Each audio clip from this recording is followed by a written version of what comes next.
और फिक्र में सबसे पहले वो ग्लोबल खबर जिसकी चर्चा लोकल स्तर पर भी हो रही है। लेबनान में लगातार दूसरे दिन कम्युनिकेशन डिवाइस में सीरियल ब्लास्ट हुए हैं। सोचिए अगर ये एक नया ट्रेंड बन गया तो फिर क्या होगा। आज भी राजधानी बेरूत समेत लेबनान के अलग अलग इलाकों में 500 से ज्यादा पेजर और आईकॉम जैसे पर्सनल रेडियो सेट्स में ब्लास्ट हुए।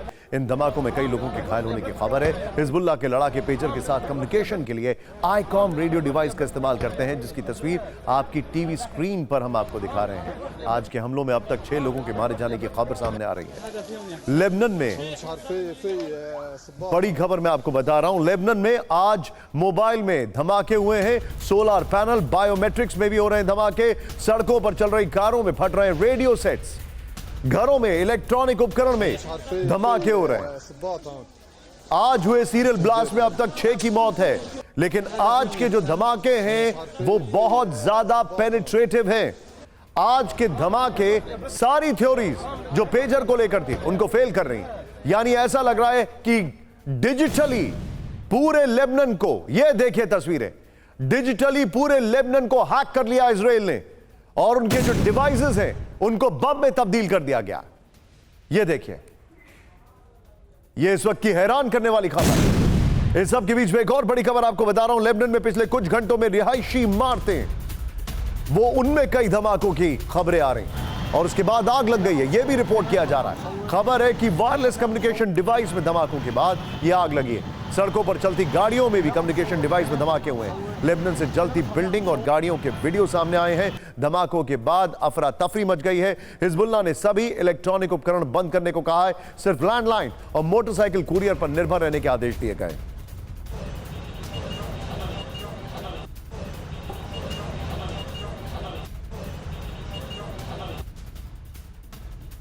सोचिए जरा क्या हुआ लेबनान में, बड़ी खबर। इसके अलावा बेरूत में 4 हिजबुल्लाह लड़ाकों के सुपुर्दे खाक में भी धमाके हुए हैं।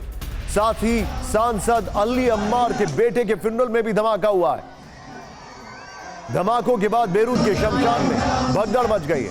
हिजबुल्लाह लड़ाकों के जनाजे में हजारों की भीड़ शामिल होने के लिए पहुंची थी।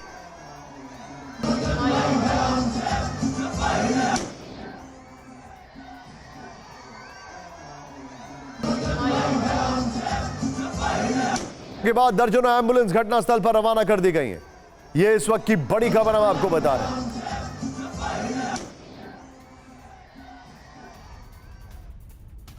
आपसे एक छोटा सा सवाल है, क्या इस तरीके के धमाकों और इन खबरों के बाद आपको लग रहा है कि आपका जो गैजेट है वो सेफ है? आपको लग रहा है कि आपके घर में जो इलेक्ट्रॉनिक इक्विपमेंट है वो एक चलता फिरता या स्टेशनरी बॉम्ब नहीं है? ये सारे सवालों के जवाब हम आपको देखने वाले हैं। ध्यान से देखिएगा ये खबर। लेबनान में हुए हमलों के मॉडल की फिक्र करना जरूरी है, क्योंकि ये धमाके कम्युनिकेशन डिवाइस की मदद से अंजाम दिए जा रहे हैं, इलेक्ट्रॉनिकल गैजेट्स की मदद से अंजाम दिए जा रहे हैं। अब तक जिन डिवाइसेस का इस्तेमाल हुआ है उनमें कल पेजर में सीरियल ब्लास्ट हुआ था। आज पेजर के साथ personal radio sets, radio receiver, mobile phones और लैपटॉप में धमाके हुए हैं। इसके अलावा घरों में इस्तेमाल होने वाले इलेक्ट्रॉनिक होम अप्लायंसेस में भी धमाकों की खबर है। यहां तक कि फिंगरप्रिंट मशीन, बायोमेट्रिक्स जिसे कहते हैं, और सोलर एनर्जी सिस्टम्स में भी धमाके हो रहे हैं। कहा जा सकता है कि लेबनान में इलेक्ट्रॉनिक गैजेट्स के जो हैं उनमें एक तरीके से स्ट्राइक की गई है। लेबनान में हुए इलेक्ट्रॉनिक गैजेट स्ट्राइक की अलग अलग तस्वीरें आपको दिखाते हैं। पूरे लेबनान में धमाकों के बाद अफरा तफरी का माहौल है। बिल्डिंग में धमाके हो रहे हैं, कारों में धमाके हो रहे हैं, बाइक में ब्लास्ट हुए हैं। इसके अलावा एक जनाजे के दौरान भी धमाका हुआ। जिस तरह इजराइल ने पेजर्स और इलेक्ट्रॉनिक डिवाइसेस में धमाके किए हैं, उसने दुनिया में नए वॉरफेयर का फ्रंट खोल दिया। ये बहस छिड़ गई है कि दुश्मन पर इस तरह से भी हमले किए जा सकते हैं। बिना अपने सैनिकों का खून बहाए दुश्मन को लहूलुहान किया जा सकता है। ऐसे में मोसाद के पेजर अटैक पर हमने फिक्र की फाइल तैयार की है। चिंताजनक खबर यह है कि इसमें दुश्मन ही नहीं बल्कि एक आम नागरिक भी मारा जा रहा है। इस जमाने में हिजबुल्लाह के लड़ाके मोबाइल के बजाय पेजर का इस्तेमाल क्यों कर रहे थे? क्या आज भी कोई पेजर के जरिए संदेश भेजता है? हिजबुल्लाह के ने ताइवान की कंपनी को हजारों पेजर्स का ऑर्डर दिया था। क्या वहां कोई गड़बड़ी हो गई? क्या किसी ने हिजबुल्लाह का प्लान लीक कर दिया? इजरायली खुफिया एजेंसी मोसाद ने हिजबुल्लाह लड़ाकों के पेजर में धमाके कैसे किए, सीरिया से लेकर लेबनान के कई शहरों तक सिर्फ 3 ग्राम विस्फोटक से कैसे हाहाकार मच गया और कैसे मोसाद का प्लान लीक हुआ। ऐन मौके पर मोसाद ने बटन दबा दिया और फिर 1 घंटे तक लगातार धमाके होते रहे। आपके मन में सवाल होगा कि आखिर आईफोन और महंगे गैजेट्स के दौर में लेबनान में हजारों लोग पेजर का इस्तेमाल क्यों कर रहे थे। इसके पीछे है हिजबुल्लाह चीफ हसन नसरुल्लाह का खौफ। हसन नसरुल्लाह ने पिछले महीने ही लोगों से मोबाइल से दूर रहने को कहा। क्यों, आपको आगे बताएंगे, लेकिन पहले यह सुनिए। यानी हिजबुल्लाह चीफ ने अपने लोगों से कहा था कि मोबाइल फोन विदेशी एजेंट्स हैं। इसके बाद हिजबुल्लाह ने प्लान बी पर काम किया। हिजबुल्लाह चीफ ने पेजर का ऑर्डर दिया, जो एक ऐसी डिवाइस होती है जिसके जरिए मैसेज को भेजा और रिसीव किया जा सकता है। हार्मलेस, इनॉक्युअस जो कहते हैं अंग्रेजी में। यह रेडियो फ्रीक्वेंसी पर चलता है, जिसके लिए इंटरनेट या मोबाइल नेटवर्क की जरूरत नहीं पड़ती है और इसे ट्रैक करने की भी कोशिश करना बेकार है। पहले समझे हिजबुल्लाह ने हजारों पेजेस का ऑर्डर क्यों दिया और उससे गलती कहां पर हो गई। मोसाद आसानी से मोबाइल की लोकेशन ट्रैक कर सकता है। बीते दिनों मोबाइल रखने वाले हिजबुल्लाह के कई कमांडर मारे गए। हिजबुल्लाह लड़ाकों ने मोबाइल छोड़कर पेजर तकनीक पर शिफ्ट किया। इसके बाद हिजबुल्लाह की तरफ से बड़े पैमाने पर पेजर का ऑर्डर दिया गया। हिजबुल्लाह ने ताइवान की गोल्ड अपोलो कंपनी को 5000 पेजर बनाने का ऑर्डर दिया था। इजरायली एजेंसियां बड़े पैमाने पर पेजर के ऑर्डर की वजह से चौकन्नी हुई।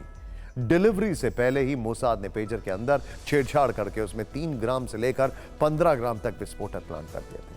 हिजबुल्लाह ने यह सोचा था कि उसके लड़ाके लोकेशन ट्रैकिंग से बचने के लिए पेजर का इस्तेमाल करेंगे तो उसे स्मार्टफोन की तरह हैक नहीं किया जा सकेगा। लेकिन मोसाद ने इन पेजेस में धमाके करके लेबनान में कई लोगों की जान ले ली।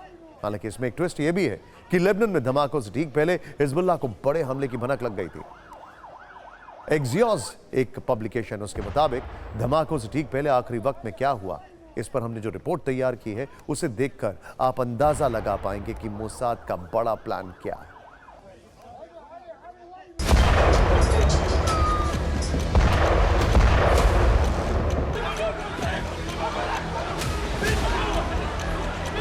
ये धमाके इजराइल की खुफिया एजेंसी मोसाद ने पूरी प्लानिंग से किए थे, लेकिन पश्चिमी एशिया पर नजर रखने वाली वेबसाइट अल मॉनिटर के मुताबिक सीरियल धमाकों से 1 घंटे पहले एक पेजर में गलती से ब्लास्ट हो गया। इस धमाके में हिजबुल्लाह का एक लड़ाका मारा गया। इसके बाद हिजबुल्लाह को इन पेजर पर शक हो गया था। इसकी जानकारी लेबनान में मौजूद इजरायली एजेंट्स को लग गई। इजरायल में बहस शुरू हो गई कि हजारों पेजर्स में एक साथ धमाके किए जाएं या नहीं। मोसाद का प्लान इन पेजर्स में तब धमाके करने का था जब हिजबुल्लाह से युद्ध चरम पर हो, यानी पेजर्स में सीरियल धमाके से पहले इजरायल इस संकट में पड़ गया कि पेजर्स में धमाके किए जाएं या नहीं। इसकी वजह समझिए। इजरायल या तो पेजर्स में धमाके करता या फिर इसे टाल देता। इजरायल अगर इंतजार करता तो हिजबुल्लाह हजारों पेजर्स को हटा देता। इजरायल का हिजबुल्लाह से युद्ध के चरम पर पहुंचने का इंतजार उसकी प्लानिंग फेल कर देता। इसलिए इजरायल ने पेजर्स में 10 सेकंड तक बीप की आवाज के बाद उसमें धमाका कर दिया। लेबनान में पेजर ब्लास्ट में 19 से ज्यादा लोग मारे गए, जबकि सैकड़ों जख्मी हुए। लेबनान में ईरान के राजदूत की एक आंख भी इस हमले में चली गई है। इन धमाकों के बाद हिजबुल्लाह बौखला गया है। लेबनान के सूचना मंत्री जियाद मकरी ने कहा है कि हम दुश्मन से उसी भाषा में निपटेंगे जिसे वो समझता है। यानी अगले कुछ दिनों में इजरायल और हिजबुल्लाह की जंग और भी खतरनाक दौर में पहुंच सकती है।